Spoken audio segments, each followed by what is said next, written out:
जय हिंद दोस्तों, study trends में आपका स्वागत है। तो ये हिंदी सीरीज का पहला वीडियो है जिसमें हम लोग पाठ्य पुस्तक गोधली यानी 10वीं कक्षा के जो हिंदी का बुक है यानी गोधली, उसके हम लोग गद्य भाग को देखेंगे। और ये जो पहला चैप्टर है जिसका नाम है श्रम विभाजन और जाति प्रथा, जो डॉक्टर भीमराव अंबेडकर के द्वारा लिखा गया है। ठीक है, तो चलिए इसके पहले प्रश्न को देखते हैं। और प्रश्न कुछ इस प्रकार से है। प्रश्न आपको स्क्रीन पर दिख रहा है कि बाबा साहेब भीमराव अंबेडकर का जन्म किस राज्य में हुआ। ऑप्शन आपको दिख रहे हैं बिहार, मध्य प्रदेश, गुजरात, महाराष्ट्र। तो आप जानते हैं इसका सही जवाब क्या हो सकता है। तो इसका सही जवाब है मध्य प्रदेश। क्या जवाब है जी? इसका सही जवाब है मध्य प्रदेश। और मध्य प्रदेश में अगर जगह पूछेगा तो क्या कहिएगा? महू। क्या कहिएगा? महू। महू जगह है। ठीक है, चलिए आगे बढ़ते हैं। और अगला प्रश्न है, कह रहा है कि भीमराव अंबेडकर का जन्म कब हुआ था। ऑप्शन दिख रहा है आपको 14 अप्रैल 1881 ईस्वी में, 14 अप्रैल 1891 ईस्वी में, 14 मार्च 1881 ईस्वी में और 14 अप्रैल 1871 ईस्वी में। बताइए इसका जवाब क्या होगा? जी बिल्कुल सही, इसका जवाब होगा 14 अप्रैल 1891 ईस्वी में, यानी ऑप्शन बी सही होगा।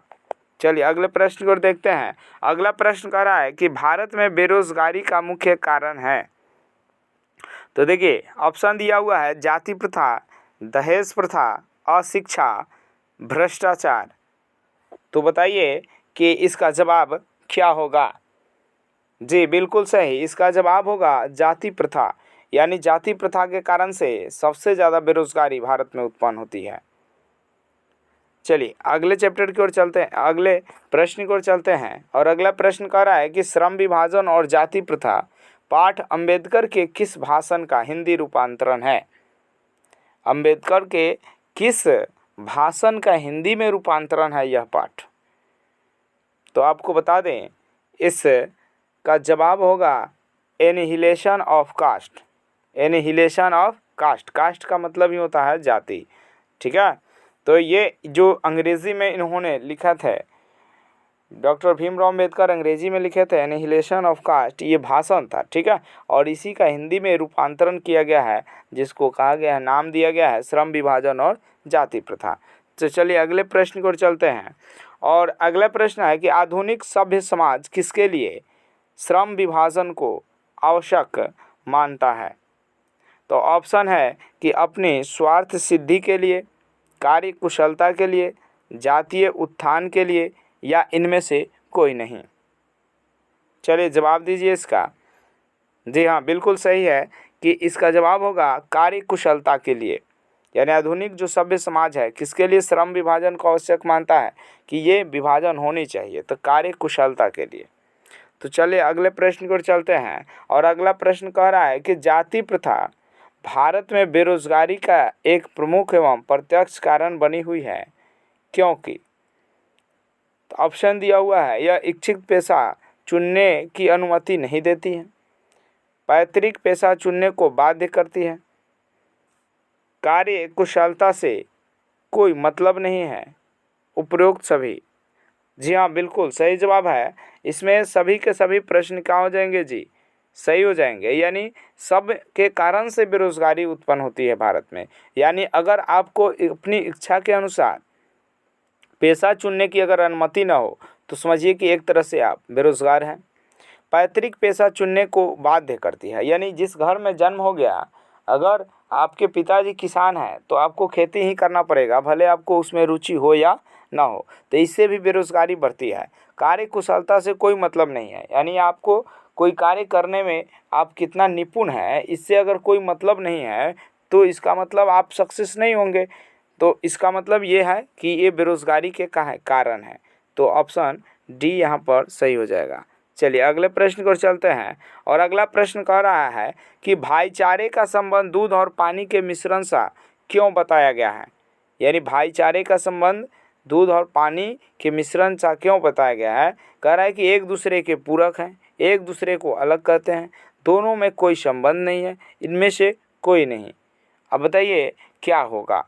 जी हाँ, बिल्कुल सही जवाब। और ऑप्शन ए सही होगा, एक दूसरे के पूरक हैं।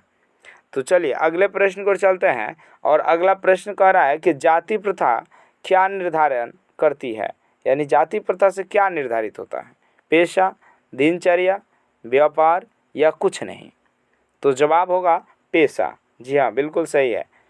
अगला प्रश्न को चलते हैं। कह रहा है कि श्रम विभाजन निश्चय ही सभ्य समाज की है डैश है, यानी सभ्य समाज की क्या है? जो श्रम विभाजन है, श्रम विभाजन सभ्य समाज जो होते हैं, अच्छे समाज जो होते हैं, उनकी क्या है? दोष है, पाखंड है, गुण है या आवश्यकता है?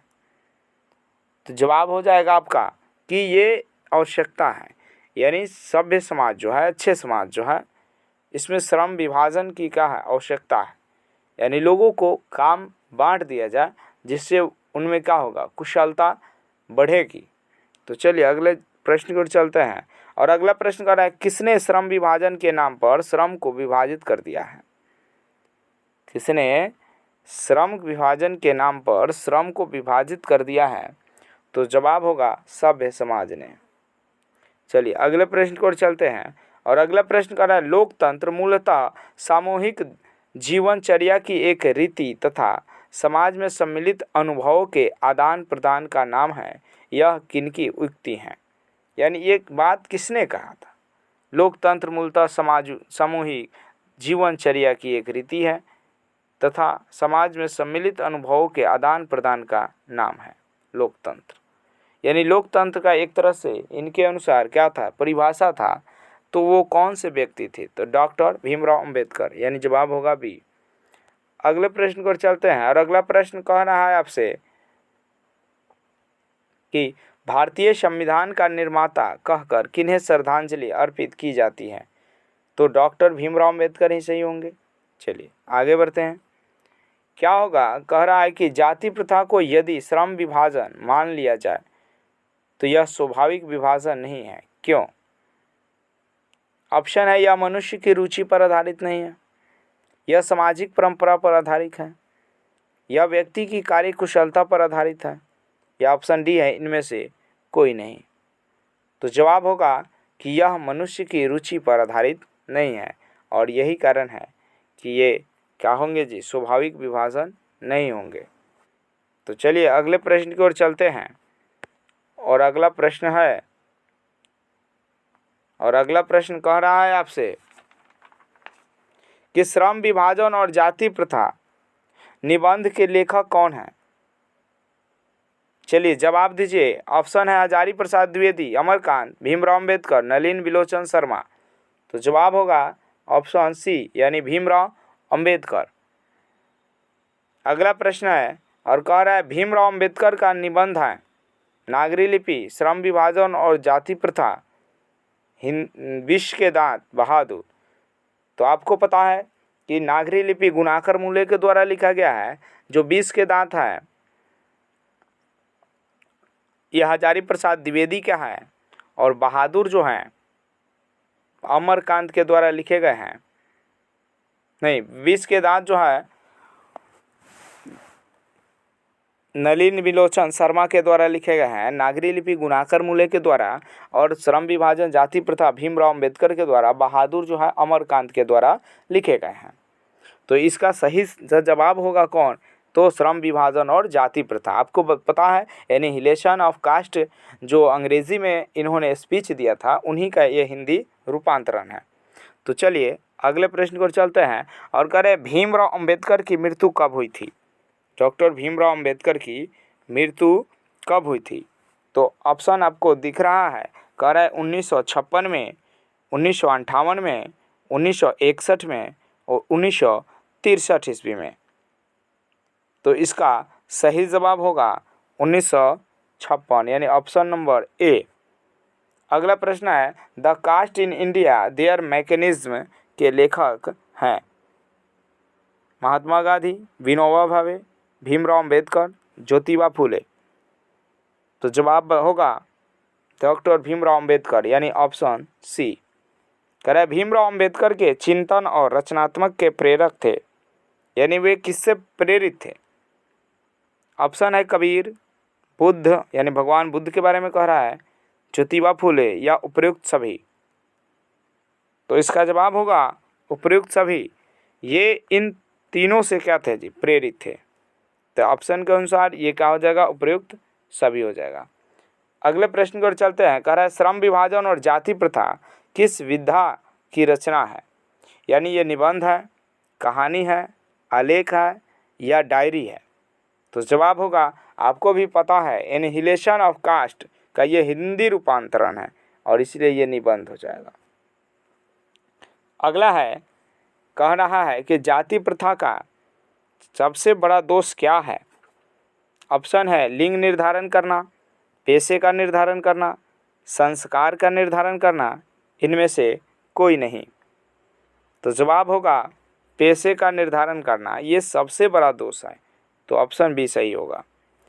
अगला प्रश्न है, और अगला प्रश्न कह रहा है कि आर्थिक पहलू से भी जाति प्रथा डैश है, लाभदायक है, हानिकारक है, अनुकूल है या इनमें से सभी? तो जवाब क्या होगा? तो जवाब होगा कि ये बिल्कुल ही हानिकारक है, यानी ऑप्शन बी सही होगा। चलिए अगले प्रश्न को चलते हैं। कह रहा है मूक नायक क्या है? अखबार है, पत्रिका है, पुस्तक है या कहानी संग्रह है? चलिए जवाब दीजिए इसका। तो जवाब होगा इसका कि पत्रिका है। क्या है जी? पत्रिका है। मूक नायक जो है क्या है? पत्रिका है। अगला प्रश्न है, डॉक्टर भीमराव अंबेडकर ने किस पत्रिका का संपादन किया था? और ऑप्शन है उज्ज्वल भारत, उड़ता भारत, बहिष्कृत भारत या पुरस्कृत भारत? तो जवाब होगा क्या होगा? जी हाँ, बिल्कुल सही जवाब, बहिष्कृत भारत। अगला प्रश्न है, कह रहे भारत में जाति प्रथा का मुख्य कारण क्या है?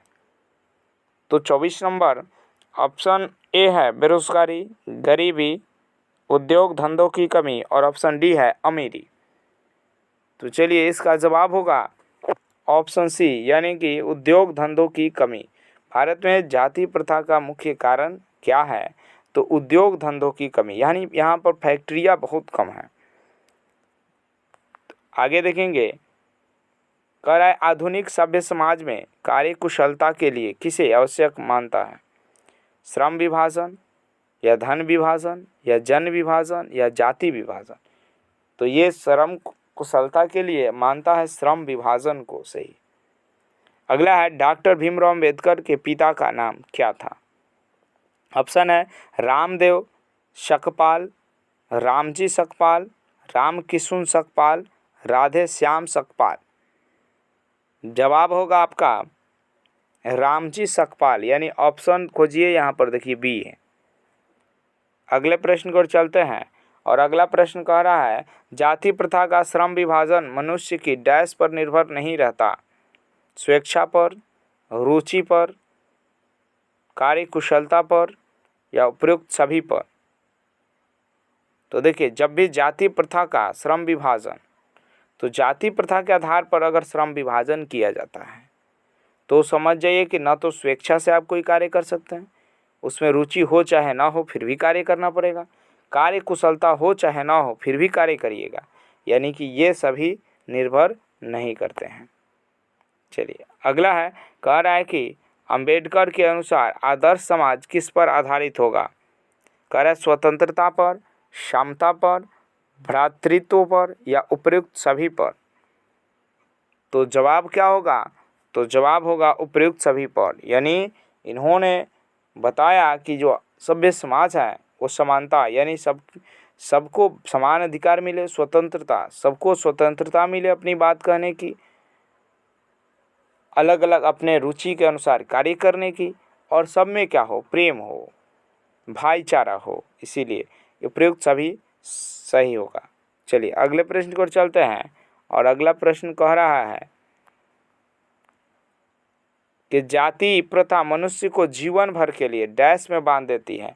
एक पेशे में, भाईचारे में, समता के सूत्र में या इनमें से कोई नहीं? जी हाँ, बिल्कुल सही जवाब, कह रहा है कि एक पेशे में, यानी ये सही होगा। चलिए अगला प्रश्न है, कह रहा है हिंदू धर्म की जाति प्रथा किसे अनुमति नहीं देती है? आपसी संबंध की, पेशा चुनने की, जातिगत पेशा परिवर्तन की या परंपरा उल्लंघन की? जी हाँ, बिल्कुल सही जवाब, पेशा चुनने की, ये सही होगा। यानी ये हमें पेशा चुनने की आज़ादी नहीं देती है। अगला है, भाईचारे का दूसरा नाम क्या है? तो भाईचारे का दूसरा नाम क्या होगा? तो भाईचारे का दूसरा नाम ही है लोकतंत्र। कहने का मतलब लोकतंत्र क्या है? तो इसमें सभी को एक समान अधिकार मिलता है। इसका मतलब क्या है? भाईचारा ही हो गया। चलिए अगला है, सब लोग मिलजुल कर रहते हैं। अगला प्रश्न कि अंबेडकर की दृष्टि में भाईचारे का वास्तविक रूप कैसा है? पानी और नमक के मिश्रण जैसी, दूध और पानी के मिश्रण जैसी, तिल और तंडुल के मिश्रण की जैसी, पानी और चीनी के मिश्रण की जैसी? तो दूध और पानी के मिश्रण के जैसा अंबेडकर का ये भाईचारे का वास्तविक रूप है। जिस प्रकार से दूध और पानी मिल जाने से पता नहीं चलता है कि ये दूध कहाँ है, पानी कहाँ है, दोनों आपस में मिल जाते हैं।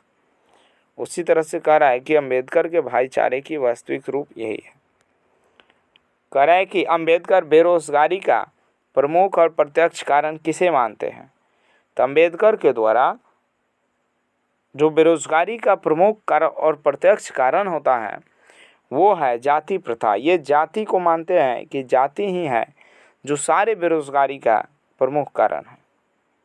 अंबेडकर की दृष्टि में आदर्श समाज कैसा होना चाहिए? जिसमें स्वतंत्रता, समता और भ्रातृत्व का भाव हो। यानी ऑप्शन नंबर ए सही हो जाएगा। अगला है कि आदर्श समाज स्वतंत्रता, समता, समानता, भ्रातृत्व पर आधारित होगा, किसने कहा था? तो जवाब हो जाएगा डॉक्टर भीमराव अंबेडकर। भीमराव अंबेडकर ने किस प्रथा को आर्थिक पहलू से खतरनाक माना है? आर्थिक पहलू से भी खतरनाक माना है तो डॉक्टर भीमराव अंबेडकर के द्वारा कहा गया है कि जो जाति प्रथा है ये सबसे खतरनाक है, यानी आर्थिक पहलू से भी खतरनाक माना गया है। तो चलिए आज के लिए इतना ही। अब अगले वीडियो में हम लोग अगले चैप्टर यानी 20 के दांत के बारे में हम लोग पढ़ेंगे। तब तक बने रहिए।